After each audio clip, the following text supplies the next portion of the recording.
Good morning વિદ્યાર્થીઓ.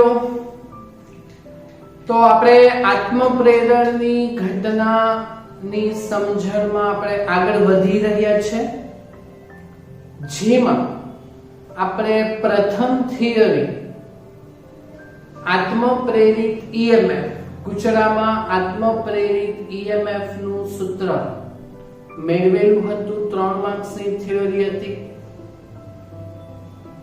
Okay, હવે એમાં જ હજુ 3 થિયરીઓ એટલે 6.9.2 જે ટોપિક છે આપણા ચોપડીમાં, તો એમાં હજુ 3 થિયરીઓ છે જેને આપણે સોલ્વ કરવાની છે. અને આ 3 થિયરીઓ બધી જ વાર એક વાર બોર્ડ એક્ઝામમાં પૂછાઈ ગયેલ છે. તો એ છે આપણો ટોપિક 6.9.2. એમાં 3 થિયરીઓ બોર્ડ એક્ઝામમાં 2 માર્ક્સ માટે, 2 માર્ક્સ માટે, અને આ ઇમ્પોર્ટન્ટ છે. તો આ થિયરી એ ઊર્જાનું સૂત્ર મેળવવાનું છે આપણે ઇન્ડક્ટર એટલે કે ભાઈ કોઇલમાં. ઓકે, તો આ 3 થિયરીઓ આપણે ખાસ કરવાની છે. ને આ વિડિયો હું કહું તો 2 વાર જો, 3 વાર જો, 4 વાર જો, મન ન ભરાય ત્યાં સુધી, જ્યાં સુધી તમારું મન ગદગદ ના થઈ જાય ત્યાં સુધી આ વિડિયો જો. પણ જ્યારે પણ આ 3 થિયરીઓ કરો તો આ 3 થિયરીઓ તમને આવડવી જ જોઈએ. એટલે આત્મપ્રેરણની ઘટનામાં 4 થિયરી છે, 4 નાની નાની. ઓકે, ને 4 તમારે કરવાની છે. તો આપણે આત્મપ્રેરણની ઘટનામાં n5 ચલે છે આયુ, એટલે n5 બરાબર l આયુ મૂકેલું હતું. જ્યાં l જે હતો તે આપણી આત્મપ્રેરકની ઘટનાનો અચળાંક હતો, એટલે એને આપણે કીધેલું આત્મપ્રેરકત્વ, કેપિટલ L. તો એની આપણી પાસે અહીંયા 2 વ્યાખ્યાઓ અને સાથે એકમો લખવાના. તો એ વસ્તુ અહીંયા આપણને થિયરીના સંદર્ભે આપણે સોલ્વ કરીશું. આ થિયરી બોર્ડમાં એકવાર પૂછાઈ ગયેલી છે. ઓકે, તો આપણે આત્મપ્રેરણની ઘટનામાં જે આપણું આત્મપ્રેરકત્વ આવતું હતું, તો એ આત્મપ્રેરકત્વ કેપિટલ L ની 2 વ્યાખ્યા આપવાની છે. ઓકે, તો પહેલા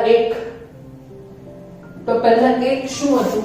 તો ભાઈ આત્મપ્રેરકત્વ L, આત્મપ્રેરકત્વ L એટલે 5/1. ગુજરાતીમાં આટા હોય તો n5/1. આ સૂત્ર હતું આપણી પાસે, બરાબર. ઓકે, હવે આ સૂત્ર પરથી આપણે આત્મપ્રેરકત્વની વ્યાખ્યા લખીશું. શાંતિથી સમજો. આખા ચેપ્ટરનો ઈઝીએસ્ટ લેક્ચર આવ્યો આ રહેશે. ખાલી શાંતિથી સમજો. 3 થિયરી કરવાની છે. તો આત્મપ્રેરકત્વ L બરાબર 5/1. તો ગુજરાતીમાં n જેટલા આટા હોય તો n5/1. બરાબર. તમારે વ્યાખ્યા બનાવવાની હોય તો ધોરણ 8, 9, 7 ના બધાના કોન્સેપ્ટ, બરાબર. તો જે છેદમાં હોય તે એકમ બોલવાનું, બરાબર. તો એકમ પ્રવાહ તો જે ગુજરાતીમાંથી પસાર થતો હોય તે કોઇલમાંથી જોઈ લાસ્ટ થિયરીમાં. ઓકે, n5 એટલે ચુંબકીય ફ્લક્સ, પણ n5 એટલે કુલ ચુંબકીય ફ્લક્સ. ગુજરાતી માટે ગુજરાત સાથે સંકળાયેલ તમારે એ વ્યાખ્યામાં લખવાનું હોય, બરાબર. તો શું લખીશ આપણે કે ગુજરાતીમાં એકમ પ્રવાહ દીઠ, એકમ પ્રવાહ દીઠ કે એકમ વિદ્યુત પ્રવાહ દીઠ, એકમ પ્રવાહ દીઠ તેની સાથે સંકળાયેલા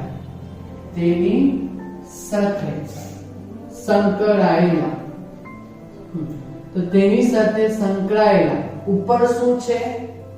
phi એટલે ચુંબકીય ફ્લક્સ, પણ n phi એટલે જેટલા આંટા હોય બધા સાથે સંકળાયેલું ફ્લક્સ, એટલે સંકળાયેલા આપણે શું કહીશું અહીંયા? કુલ ચુંબકીય ફ્લક્સ ને, કુલ ચુંબકીય ફ્લક્સ ને શું કહીશું? તે ગૂંચળાનું, તે ગૂંચળાનું આપણે શું કહીશું? આત્મ પ્રેરકત્વ. આત્મ પ્રેરકત્વ કેપિટલ L કહે છે. જો આ પહેલી વ્યાખ્યા બની ગઈ આપણા સૂત્ર પરથી, બરાબર? ઓકે. અને એકમ જો લખવાનો હોય તો ભાઈ એકમ બનાવો. એકમ તો વ્યાખ્યા અને એકમ એટલે એક માર્ક, બીજી વ્યાખ્યા અને એકમ એટલે બીજો એક માર્ક. ઓકે. તમારે એકમ બનાવવાનો હોય તો ફ્લક્સ અને છેદમાં પ્રવાહ. તો ચુંબકીય ફ્લક્સ નો એકમ વેબર પર, પ્રવાહ એટલે એમ્પિયર, બરાબર? ઓકે.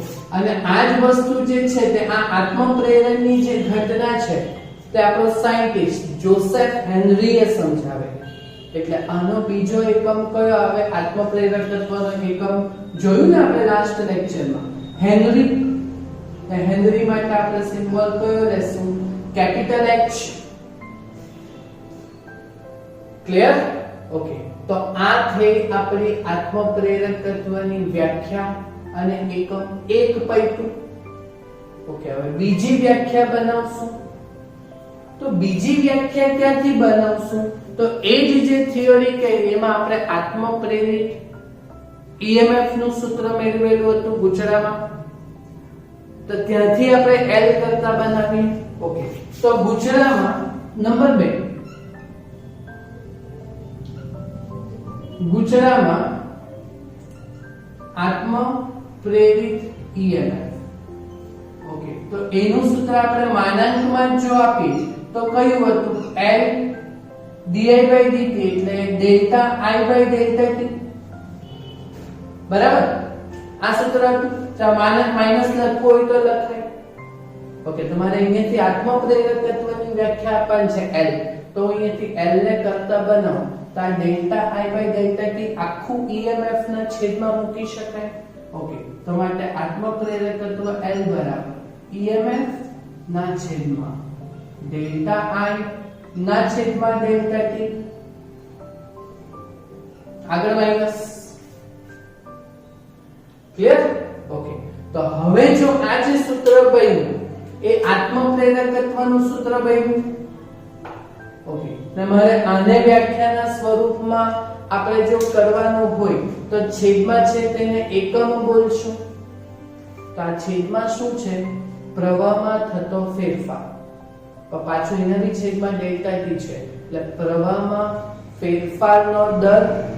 તે આપણે જો એક એકમ લઈએ તો પ્રેરિત થતા EMF ને આપણે આત્મપ્રેરકત્વ કહેશું. બહુ ઈઝી છે, આવું તો આવડવું જોઈએ ને તમને. હા. ઓકે. ચાલો તો અહીંયા આપણે વ્યાખ્યા આપીશું. તો ચાલો મેં ભુજમાં કે ઇન્વર્ટેડ કોમામાં. ઓકે. તો છેદમાં શું છે? ગૂંચળામાંથી પસાર થતા પ્રવાહનો ફેરફાર નો દર, તેને આપણે એકમ લેશું. ઓકે. તો અહીંયા શું લખશું? ગૂંચળામાંથી પસાર થતા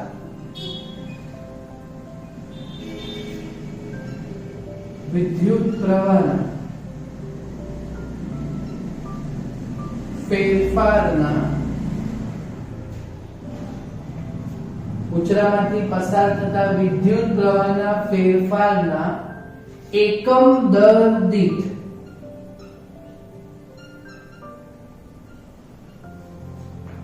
બરાબર. ઓકે.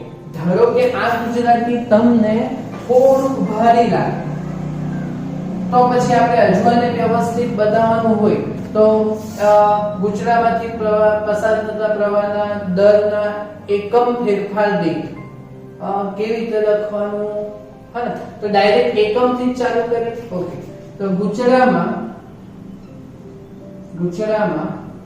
એકમ વિદ્યુત પ્રવાહના ફેરફારના દર દીઠ. આ છે પ્રવાહના ફેરફારનો દર, તેને આપણે એકમ લઈ લીધો દર દીઠ, તો ઉપર શું છે પ્રેરિત થતું EMF, તો દર દીઠ ગુચરામાં પ્રેરિત થતા EMF ના ગુચરામાં પ્રેરિત થતા EMF ને ગુચરામાં પ્રેરિત થતા EMF ને આ ઋણ બી છે જ, બરાબર, ઋણ લખો નહીં લખો ચાલે, તો એટલે ગુચરામાં એકમ પ્રવાહ, ગુચરામાં એકમ વિદ્યુત પ્રવાહના ફેરફારના દર દીઠ પ્રેરિત થતા EMF ને આપણે શું કહેશું, તે ગુચરાનું આત્મ પ્રેરકત્વ, એટલે કેપિટલ L કહે છે. બોલો વ્યાખ્યા બનાવતા તમને આવડે કે નહીં આવડે? સૂત્ર તો આપણે જે મેળવ્યા તેનો પછી વ્યાખ્યા બનાવતા આવડવું જ જોઈએ. ઓકે, ને મારે આ સૂત્ર પરથી જો મારે એકમ બનાવવાનો હોય, ઓકે, તો એકમ શું બને, તો આત્મપ્રેરકત્વનો એકમ ઉપર EMF છે, EMF એટલે વિદ્યુત સ્થિતિમાન, એટલે વોલ્ટ ના છેદમાં પ્રવાહ ના છેદમાં સમય, એટલે એમ્પિયર ના છેદમાં સમય, બરાબર. તો બોલો આને વ્યવસ્થિત લખો તો શું બનશે, તો વોલ્ટ ઇન્ટુ સેકન્ડ પર એમ્પિયર. ક્લિયર? તો જો વ્યાખ્યા એકમ 1 માર્ક્સ, વ્યાખ્યા અને એકમ 1 માર્ક્સ, એવી રીતે એકવાર બોર્ડ એક્ઝામમાં આને મૂકવામાં આવેલું હતું. થશે તમારાથી પણ જાતે પાક્કું? ચાલો, તો હવે આપણે જઈએ કે આપણે આત્મપ્રેરકત્વ એટલે 5/I ને n જેટલા આટા હોય તો n 5/I નું સૂત્ર છે, બરાબર. તો આ જે ગૂંચળું છે જે સોલેનોઇડમાં પણ ગૂંચળું આવે n આટા વાળું પ્રવાહધારી ગૂંચળું, બરાબર. તો આપણે સોલેનોઇડ માટે આત્મપ્રેરકત્વનું સૂત્ર મેળવીશું, રાઈટ? ઓકે, તો આ સોલેનોઇડ માટે આત્મપ્રેરકત્વ કેપિટલ L નું જે આપણે સૂત્ર મેળવીશું, તો એ આપણે સીધું નહીં ઉલટું સમજીએ, ઉલટું તમને વધારે સમજ પડશે. ઓકે, તો ઉલટું સમજો કે ભાઈ અતિ લાંબા પ્રવાહધારિત સોલેનોઇડ નું આત્મ પ્રેરકત્વ એટલે L, ને આત્મ પ્રેરકત્વની વ્યાખ્યા 5/I ને આટા હોય તો n 5/I, બરાબર. ઓકે, હવે અહીંયા અંશમાં શું છે, અંશમાં શું છે, તો આ ફ્લક્સ છે, ફ્લક્સ. તો એ સોલેનોઇડના સાથે સંકળાયેલું ચુંબકીય ફ્લક્સ છે. તો આપણે અહીં ઉપર સોલેનોઇડ સાથે સંકળાયેલું ચુંબકીય ફ્લક્સ નું સૂત્ર બનાવીશું. ઓકે, તો અહીંયા ઉપરના પદમાં આપણે એમ કરશું કે સોલેનોઇડ સાથે સંકળાયેલ ચુંબકીય ફ્લક્સ. ઓકે, તો એ ચુંબકીય ફ્લક્સ નું સૂત્ર આપણે શું ભણેલા છે, તો બા cos થીટા. ઓકે, જેમાં B ચુંબકીય ક્ષેત્ર આવી રીતે સોલેનોઇડ હોય એમ આવી રીતે આંટાવાળું, તો ચુંબકીય ક્ષેત્ર M, તેનો આડછેદ પણ આને લંબ એટલે M. તો B અને A વચ્ચેનો ખૂણો સમાંતર એટલે 0 ડિગ્રી, એટલે બા cos થીટા માં અહીંયા આપણે cos 0 એટલે 1 આવશે, બરાબર. એટલે પ્લસ 5 બરાબર આપણી પાસે અહીંયા શું છે, B છે, B છે, B. તો આપણે B ને અંડરલાઈન કરું, જ્યાં B એટલે સોલેનોઇડ થી ઉદ્ભવતું ચુંબકીય ક્ષેત્ર, બરાબર. તો આપણે એ અહીંયા સૂત્ર બનાવશું જે ચોથા ચેપ્ટરમાં આપણે આ થિયરી કરેલી જ છે ને, ઓકે, તો આ બી નું સૂત્ર આપણે અહીંયા સ્ટાર્ટ કરીએ, બરાબર? તો અતિ લાંબા I પ્રવાહધારી સોલેનોઇડ થી ઉદ્ભવતું ચુંબકીય ક્ષેત્ર. તો ભાઈ આ ચુંબકીય ક્ષેત્રનું સૂત્ર શું છે આપણી પાસે? B બરાબર μ0 સ્મોલ ni. આપણે મેળવેલું હતું ચોથા ચેપ્ટરમાં, પણ આપણે એને કેપિટલ N આટામાં ફેરવીશું. જ્યાં સ્મોલ n એટલે એકમ લંબાઈ દીઠ આટા, એટલે જ્યાં સ્મોલ n બરાબર આટા એટલે કેપિટલ N, પણ એકમ લંબાઈ દીઠ એટલે સ્મોલ n બરાબર કેપિટલ N બાય. બરાબર? તો ચુંબકીય ક્ષેત્રનું સૂત્ર અહીંયા શું બનશે? તો ભાઈ μ0 capital Ni divide by small n. બરાબર? તો આને આપણે આપીશું સમીકરણ નંબર 1. આને આપણે આ સૂત્રમાં મૂકીએ. ઓકે, તો B ફ્લક્સનું ચુંબકીય ફ્લક્સનું સૂત્ર μ0 NiA ના છેદમાં સ્મોલ n cos 0 તો 1. તો આને આપણે કહેશું સમીકરણ 2. ઉલટું સમજ પડી કે? અંડરલાઈન કરેલા વસ્તુને આપણે ઉપર મેળવતા છીએ. બરાબર? તો હવે આ ફ્લક્સનું સૂત્ર આપણે આત્મપ્રેરકત્વમાં લેશું, એટલે L બરાબર N બાય I. એ તો આપણે એમ જ રાખ્યું. અને ચુંબકીય ફ્લક્સનું સૂત્ર આપણે મેળવ્યું તે μ0 NiA ના છેદમાં સ્મોલ n. અહીંયા બેઠું મૂકી દીધું ચુંબકીય ફ્લક્સની જગ્યાએ. બરાબર? તો આ કેપિટલ L બરાબર, ચાલો આપણું સૂત્ર આવી ગયું. તે કેન્સલ થતું હોય તો બોલજો. શું કેન્સલ થતું છે?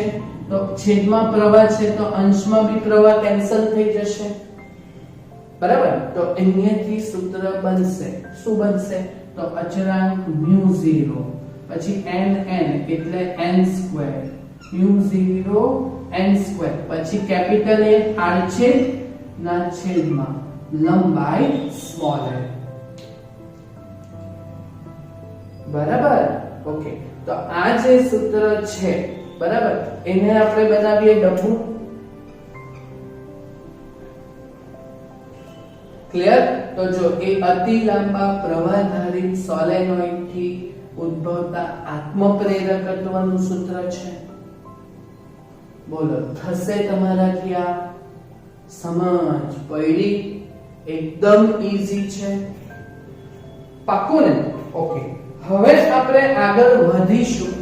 તો એ આપણા ચેપ્ટરની ઇમ્પોર્ટન્ટ થિયરી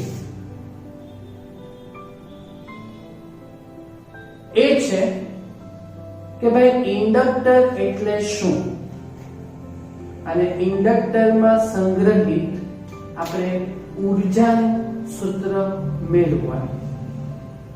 આ વેરી મોસ્ટ ઇમ્પોર્ટન્ટ થિયરી રહેશે. રાઈટ? તમારે આ થિયરી ખાસ કરવાની. લખેલું છે ઇમ્પોર્ટન્ટ. ઓકે, તો ઇન્ડક્ટર એટલે શું?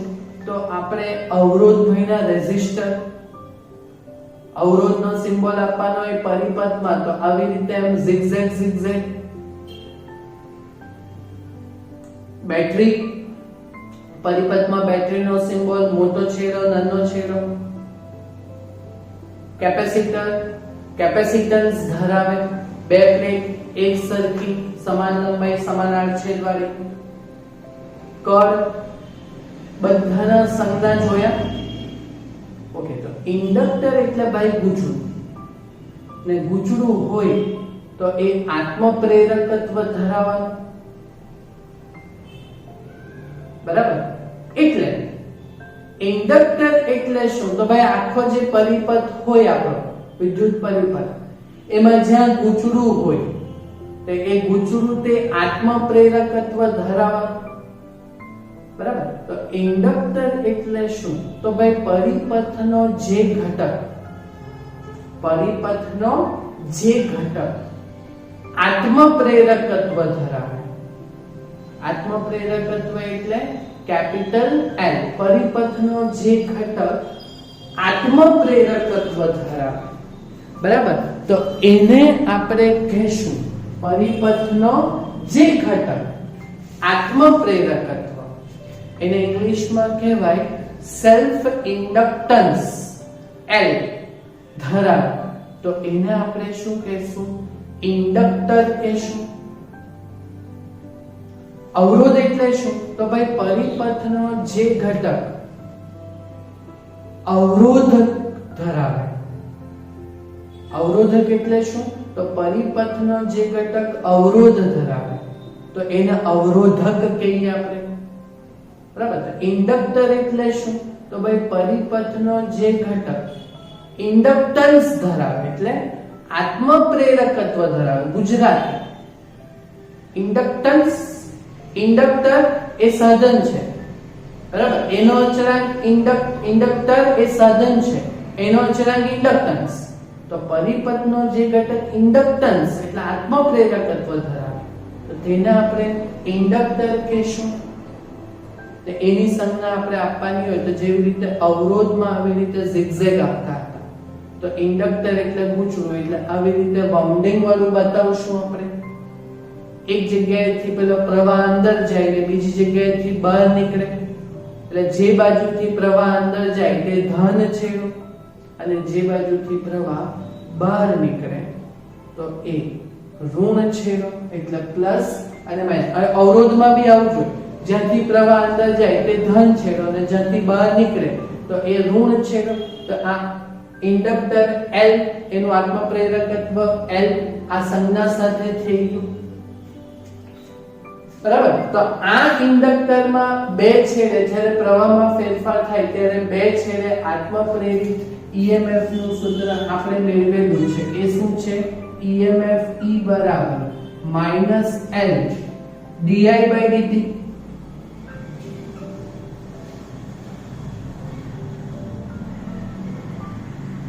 આત્મપ્રેરિત EMF નું સૂત્ર છે જ્યાં ઋણ નિશાની જે એમ કે જે પેલું પ્રેરિત EMF એવી જ રીતે ઉત્પન્ન થાય કે એ પ્રેરિત EMF કેમ ઉત્પન્ન થયેલું? તો ભાઈ di એટલે પ્રવાહમાં ફેરફાર થયેલો એટલે, બરાબર. તો આ જે પ્રેરિત EMF છે તે એવી જ રીતે ઉત્પન્ન થાય કે પ્રવાહમાં થતા ફેરફારનો શું કરે?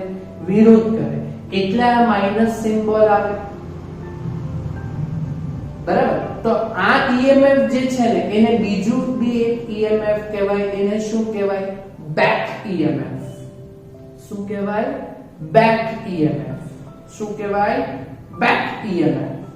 કે એ EMF એ જ બધા અંદર પ્રવાહમાં ફેરફારનો શું કરે? વિરોધ. એક તો માઈનસ સાઈન બતાવે, બરાબર. તો એ અહીંયા લખી, એટલે આ EMF ને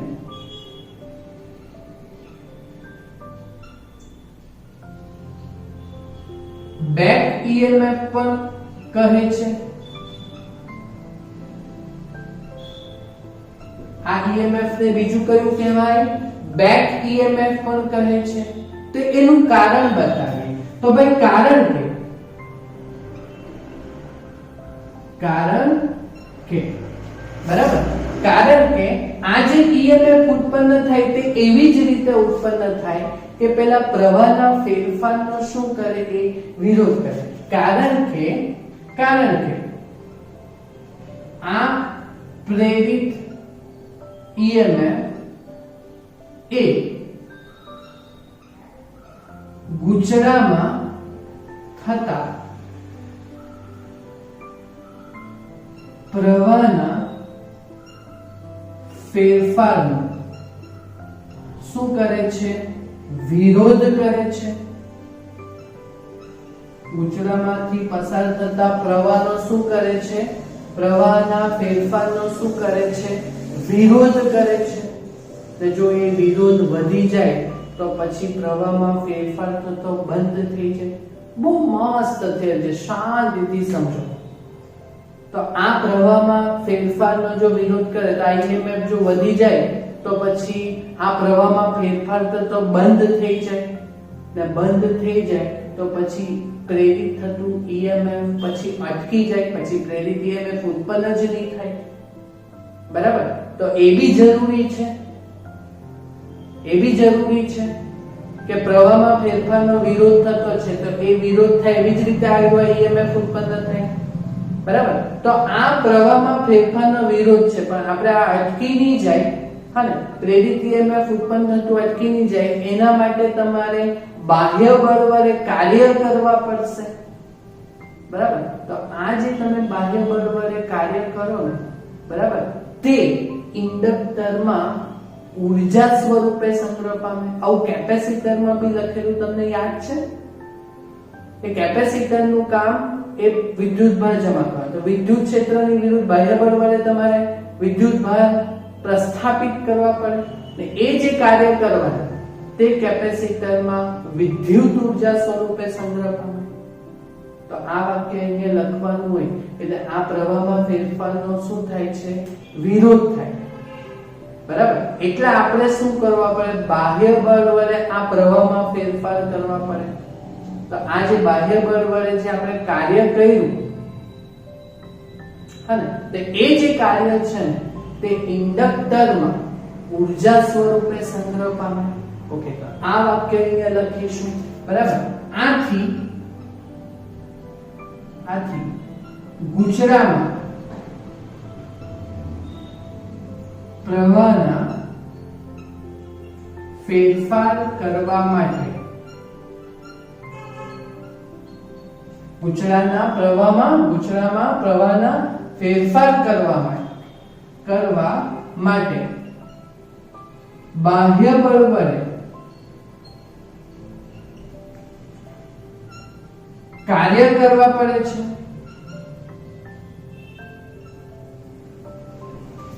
બાહ્ય બળ વડે આપણે શું કરવા પડે? કાર્ય કરવા પડે. બરાબર? ને આ જે કાર્ય છે, આ કાર્ય એ ઇન્ડક્ટરમાં શેના રૂપે સંગ્રહ પામે છે? ઊર્જા રૂપે સંગ્રહ પામે છે. એટલે એ ઇન્ડક્ટરમાં ઊર્જા રૂપે સંગ્રહ થાય છે, એટલે કે સંગ્રહ પામે છે. બરાબર? તો આ જે તમે કાર્ય કરવાનું તે સમય દીઠ કરવાનું. બરાબર? એટલે કાર્ય કરવાનો દર. બરાબર? એટલે હવે સૂત્ર સમજો. માટે કાર્ય કરવાનો દર, તો એ કાર્ય કરવાનો દર એટલે dw/dt, કાર્ય કરવાનો સમય દર. બરાબર? તે એ કાર્ય કરવાનો સમય દર, જે કાર્ય કરવાના તે સમય દીઠ કહેવાય. એટલે કાર્ય કરવાનો દર, તમને ખબર કે કાર્ય કરવાનો દર એટલે જ આપણે પાવર કહેવાય. 11મું ધોરણ કે કાર્ય ત્વરા, કાર્ય કરવાનો દર એટલે જ આપણે પાવર કહીએ. ને પાવર નું સૂત્ર આપણે વિદ્યુત પાવર, આ યાંત્રિક પાવર છે, તે વિદ્યુત પાવર. ને વિદ્યુત પાવર નું સૂત્ર પાવર એટલે કહ્યું ને ત્રીજા ચેપ્ટરમાં, વોલ્ટેજ ગુણ્યા પ્રવાહ, એટલે EMF ગુણ્યા પ્રવાહ. ઓકે, તો આ પાવર નું સૂત્ર EMF E ઇન્ટુ પ્રવાહ I, VI કરેલું છે ત્રીજા ચેપ્ટરના એન્ડમાં. VI વોડાફોન ઇન્ડિયા, એ તો યાદ રહી ગઈ ને, વોડાફોન ઇન્ડિયા. VI એટલે વોલ્ટેજ એ EMF આપણે મૂલ્ય લઈ લીધું. બરાબર? ઓકે, એટલે માટે dw/dt that is equal to EMF E into I. આ 11મું અને 12મું ધોરણને મિક્સ કર્યું આપણે. ઓકે, ચાલો, એટલે dw/dt that is equal to, ચાલો, પ્રેરિત થતા EMF નું સૂત્ર શું છે ઇન્ડક્ટરમાં? L di/dt, અને I તો છેદ સાઈડમાં. ઓકે, હવે અહીંયાથી સમય દર dt અને dt છેદમાંથી કેન્સલ થશે, એટલે ભાઈ બંને બાજુ સંકલન લેવું તો ડિફરન્શિએશન ઉડી જાય. બરાબર? ઓકે, તો અહીંયા શું રહ્યું? dw અહીંયા L di અને પાછું I, તો આપણે આને વ્યવસ્થિત લખીએ એટલે dw is equal to Li into di. બરાબર? ઓકે, તો હવે આપણે d for differentiation તે બાજુ આપણે કાર્યનું સૂત્ર લાવવાનું છે અને કાર્ય એ જ ઊર્જા એટલે w બરાબર d differentiation તે બાજુ જાય તો इंटीग्रेशन એટલે વિકલન તે બાદ જાય તો સંકલન. ઓકે, તો સંકલનમાં L તો અચળ છે એટલે L બાદ ને અંદર શું આવશે integration of I into di. I into di બરાબર એટલે w બરાબર ઓકે, તો w બરાબર ln છે. ઓકે, અને આનું જે સંકલન થશે તો અહીંયા I/1 છે ને integration of x into dx એટલે x/2 1 + 1 by 1 + 1 તો I/2 અહીંયા 1 છે કે તો I/1 + 1 divide by 1 + y તો I/1 છે તો અહીંયા સંકલન શું થશે આવું આવડવું જોઈએ એટલે I/2 by 2 બરાબર. લિમિટ લેવો તો 0 પહેલા પ્રવાહ પસાર નહીં થતો હોય તો 0 અને પછી I તો અહીંયા 0 થી I ની લિમિટ લો તો એ આ જ બનવાનું બેઠું બરાબર. તો અહીંયાથી ઓકે, તો હવે અહીંયા મૂકવું આપણે થિયરી જસ્ટ પતવાની તૈયારી છે. ઓકે, તો માટે આ જે કાર્યનું સૂત્ર બન્યું તે w બરાબર હાફ Li² છે. આ કાર્યનું સૂત્ર કેટલું બન્યું 1/2 Li² બન્યું બરાબર. ને આ જે કાર્ય છે તે ઊર્જા રૂપે સંગ્રહ પામે. ને આ ઊર્જાનો પ્રકાર કયો તો જ્યારે કેપેસિટર હતું ત્યારે વિદ્યુત ક્ષેત્ર હતું એટલે વિદ્યુત ઊર્જા કહેવાય. આ ઇન્ડક્ટર છે સોલેનોઇડ ગુજરું વચ્ચે ચુંબકીય ક્ષેત્ર જનરેટ થાય એટલે આ જે ઊર્જાનો પ્રકાર આવશે સંગ્રહિત ઊર્જાનો જે પ્રકાર આવશે તે ચુંબકીય ઊર્જા કહેવાશે બરાબર. આ વાક્યને લખવા પડશે આ કાર્ય એ ઇન્ડક્ટરમાં આ કાર્ય એ ઇન્ડક્ટરમાં કોના સ્વરૂપે સંગ્રહ પામે છે તો ભાઈ ચુંબકીય ઊર્જા સ્વરૂપે સંગ્રહ પામે છે બરાબર. તો આ જે છે તે સ્થિતિ ઊર્જા u ઊર્જા u અને ચુંબકીય ક્ષેત્રવાળી છે એટલે u સફિક્સમાં b. તો એનું સૂત્ર આપણું શું આવ્યું 1/2 Li². ખબર પડી કે તો આ જે સૂત્ર છે તે આપણું થિયરીનો જવાબ કે આ જે ઊર્જા છે તે ચુંબકીય ઊર્જા ઇન્ડક્ટરમાં સંગ્રહ પામે જે આપણા કેપેસિટર જેવી જ છે. કેપેસિટરમાં અચળાંક હતો એનું કેપેસિટન્સ C એટલે હાફ CV² સૂત્ર હતું. એમાં બે છેડે વોલ્ટેજ એપ્લાય કરેલા હતા એટલે હાફ CV² સૂત્ર હતું કેપેસિટરમાં સંગ્રહિત ઊર્જા. તો અહીંયા ઇન્ડક્ટર ગુચરામાં સંગ્રહિત ઊર્જા હાફ અને કેપેસિટન્સ C ની જગ્યાએ ઇન્ડક્ટન્સ આત્મપ્રેરક તત્વ L અને પ્રવાહ અંદરથી પસાર થાય એટલે V² ની જગ્યાએ R². કેપેસિટરમાં હાફ CV² તો ઇન્ડક્ટરમાં એટલે કે ભાઈ ગુચરામાં હાફ Li². કેપેસિટરમાં વિદ્યુત ઊર્જા આવે અહીંયા ચુંબકીય ઊર્જા આવશે. બોલો આવડશે કે આ થિયરી આ વેરી મોસ્ટ ઇમ્પોર્ટન્ટ 3 માર્ક્સ બરાબર. અને છેલ્લા 10-15 વર્ષોમાં આ થિયરી બહુ બધી વાર પૂછાઈ ગઈ છે તો તમને આવડવી જ જોઈએ. ક્લિયર? કામ થશે આટલું પરફેક્ટ. પ્લીઝ કોપી પેસ્ટ ઉતારા નહીં કરો. સમજો તો બધું આવડશે. બહુ ઈઝી છે ફિઝિક્સ. બસ તમારે ખાલી પ્રેઝન્સ ઓફ માઇન્ડ સાથે રાખવા પડે. રાઈટ? કરી લેશો આટલું ઇમ્પોર્ટન્ટ કામ. સૌથી ઇઝીએસ્ટ લેક્ચર છે આજનો, અને સૌથી ઇમ્પોર્ટન્ટ લેક્ચર પણ છે આજનો. તો આશા રાખું તમે પણ આ લેક્ચરને એટલું જ મહત્વ આપીને આ બધા ટોપિકોને તમે જાતે સોલ્વ કરો.